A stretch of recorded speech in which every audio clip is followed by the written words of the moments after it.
हाँ कि मत जल।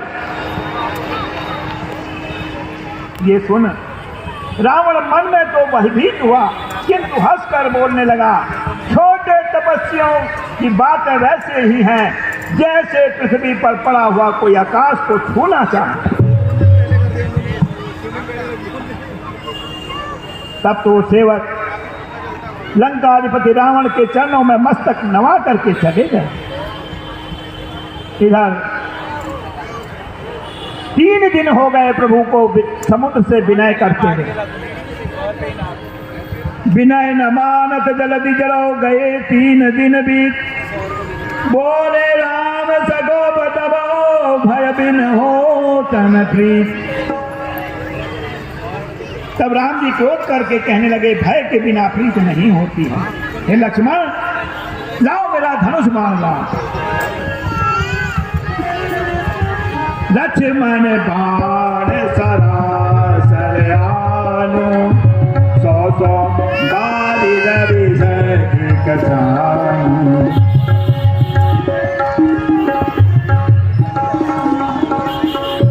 राम जी ने जो ही अपने धनुष पर बाण संधारा, समुद्र के भीतर ज्वालाएं उठने लगी। मछली मगरमच्छ आदि सब विकल हो गए। जब समुद्र ने जल में जंतुओं को जलते हुए देखा, तो सोने के थाल में मरिया रखकर ब्राह्मण का रूप धारण करके मान त्याग करके आया। भयभीत होकर समुद्र ने प्रभु के चरण पकड़ लिए। सबाया सिंधु कहीं पदो कब केरे, सबहुनाथ सब अवर गुण मेरे।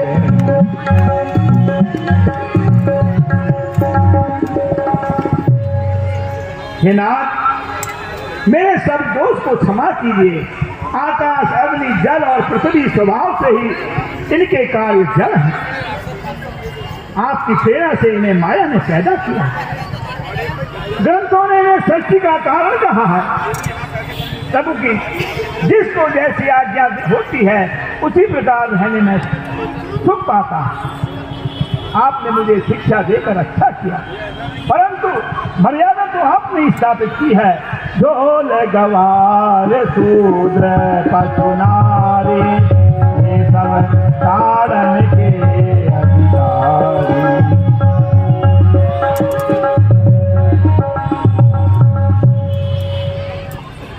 जो मूर्ख होते हैं, पशु होते हैं, जब तक इनकी ताड़ना नहीं की जाती है तब तक ये रास्ते पर नहीं चलते। इनके शब्दों पर शासन की आवश्यकता होती है। आपके तेज से मैं सूख जाऊंगा प्रभु, जिससे सेना उतर जाएगी, पर इसमें आपका महत्व न रहेगा। आपकी आज्ञा अटल है। अब जो आपको अच्छा लगे वही करूं। सुनत विधि विनीत वचन अति, कह रघु कृपाल मुस्काय। यही विधि उतरे कपिकट को तात सुकर उपाय। लरकाई ऋषि आय सुपाई।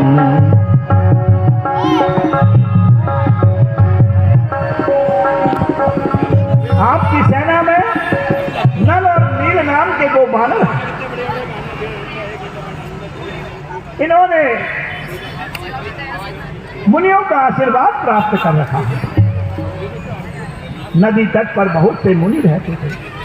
वहां नल और नील दोनों जाकर के धूम मचाया करते थे। जिस समय मुनि भगवान का ध्यान करते थे, तब ये नल नील उनकी मूर्तियों को उठाकर जल में डुबो देते थे। तब मुनियों ने क्रोध करके इनको श्राप दिया है, तुम्हारी छुई हुई वस्तु पानी में तैरा करेगी, डूबेगी नहीं, वो स्थिर हो जाएगी, चलेगी नहीं। तब उन्होंने समझाकर अपना वो सब उद्यम त्याग दिया। उनके स्पर्श करने से भारी पहाड़ आपके प्रताप से समुद्र में तैर जाएंगे। फिर मैं भी आपकी प्रभुता हृदय में रखकर यथाशक्ति सहायता करूंगा। हे नाथ, इस प्रकार पुल बधाइए जिससे आपके यश को तीनों लोकों में गाया जाए। समुद्र की ये वाणी को सुन करके रघुनाथ जी सुग्रीव जी से कहते हैं, ये सुग्रीव जी जल्दी जल्दी से वानरों को यथा स्थान भेज करके पर्वत शिखर आदि मंगाए जाएं, जिससे सेतु तैयार हो और हमारी सेना तुरंत लंका में पहुंच जाए। जामवंत जी कहने लगे, हे प्रभु, आपका नाम ही सेतु है जिससे मनुष्य भवसागर से तरते हैं। सुग्रीव की आज्ञा पा करके सभी वानर इधर उधर जाने लगे, बड़े बड़े शिलाखंड लाने लगे और नल नील को देने लगे। नल नील अपने हाथ से उन्हें समुद्र पर डालते और सेतु तैयार होने लगा।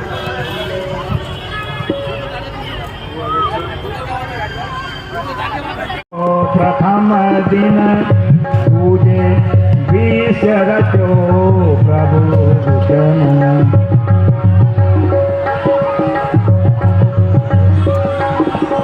पहले दिन 14 योजन का पुल तैयार हुआ, दूसरे दिन 20 योजन का पुल तैयार किया गया, तीसरे दिन 21 योजन का बनाया, चौथे दिन 22 योजन का और पांचवें दिन 23 योजन का पुल बना करके नलनील ने अपने हाथों से समुद्र में सेतु को तैयार कर दिया।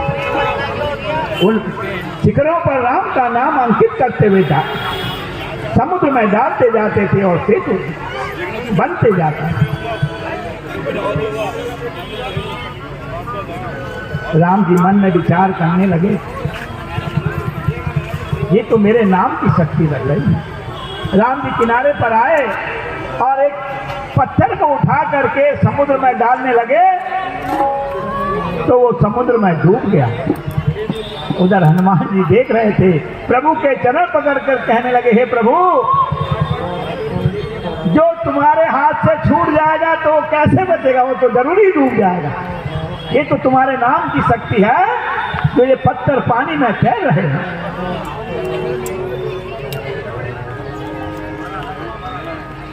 जब सेतु बन के तैयार हुआ तो आज्ञा दे दी गई, अब कोई भी वानर कोई शिलाखंड पर्वत लेकर के नहीं आए, जहां हो वहीं रख दो।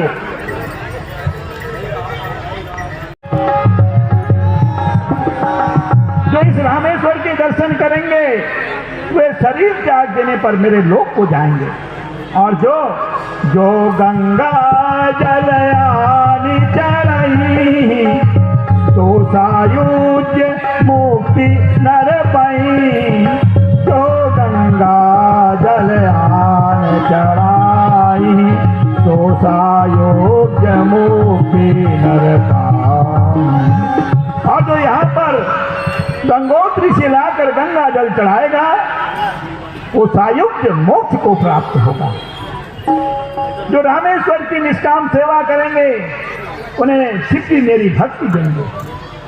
मेरे बनाए हुए सेतु का जो दर्शन करेंगे वे अनायास ही भवसागर से पार हो जाएंगे।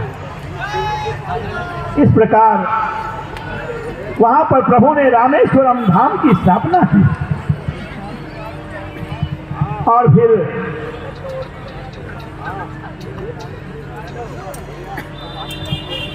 उस सेतु में आगे आगे राम जी चले, पीछे लक्ष्मण और फिर सारी सेना उस सेतु से चल करके समुद्र पार करते हुए लंका में पहुंच गए।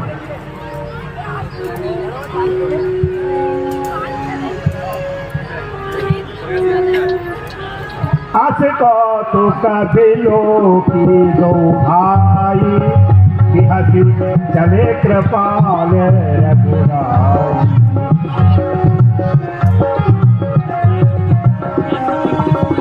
सैन सहित उतरे रघुबीरा कहीं न जाए कछु यूं तप भीरा। सिंधु पार रघुबीरा कीना सकल कपिनय आय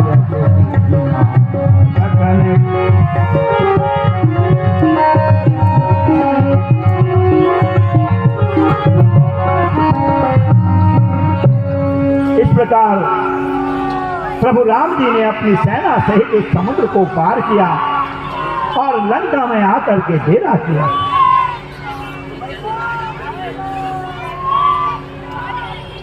प्रभु की सेना के बानरों ने बहुत मेहनत की थी, बहुत कार्य किया था। जब समुद्र पार होके आ गए, राम जी ने उन्हें आज्ञा दी, जाओ, अब तुम बहुत थक गए हो, इस लंका की नगरी के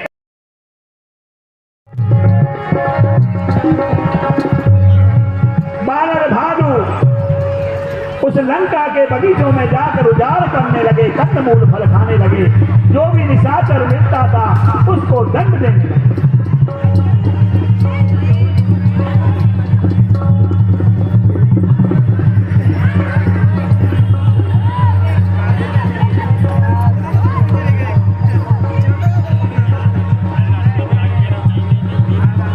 निशाचरों को पकड़ के उनके नाक कान काटते थे, तो राम जी का श्रेयस गाते थे तो बाहर उन्हें छोड़ देते थे।